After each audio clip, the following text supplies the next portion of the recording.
Vinayaka Chavithi shopping కోసం నేనైతే ఇలా పత్రి అయితే తీసుకున్నామండి. అన్నీ కలిపి పత్రి మాకు 100 రూపీస్కి అయితే ఇచ్చారు. దాని తర్వాత ఫ్రూట్స్, ఫ్లవర్స్, దాంతోపాటుగా పూజకు కావాల్సిన వస్తువుల్ని, అలాగే వినాయకుని విగ్రహం కూడా తీసుకున్నాం. ఇక్కడైతే ప్రైజెస్ కూడా చాలా రీజనబుల్గా అనిపించాయి. ఇంటికి వచ్చేటప్పటికి నైట్ అయిపోయింది. ఇంకా పొద్దున్నే లేచి ప్రసాదాలన్నీ కూడా ప్రిపేర్ చేశాను. ఇక్కడ పాలవెల్లి కట్టడానికి మా వారితో పాటు మా బాబు కూడా చాలా ఇంట్రెస్ట్గా కూర్చుని ఇక్కడ పాలవెల్లి కట్టడానికి హెల్ప్ చేశాడు. ఇది నేను ఫస్ట్ టైం చూడటం, తను ఇలా హెల్ప్ చేయడం నాకు చాలా బాగా అనిపించింది.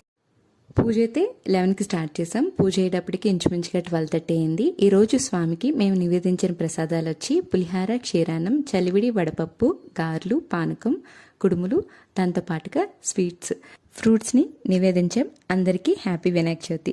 అందరూ హెల్తీగా వెల్తీగా ఉండాలని కోరుకుంటున్నాను. ఈ వీడియో కనుక నచ్చితే like and subscribe for more videos.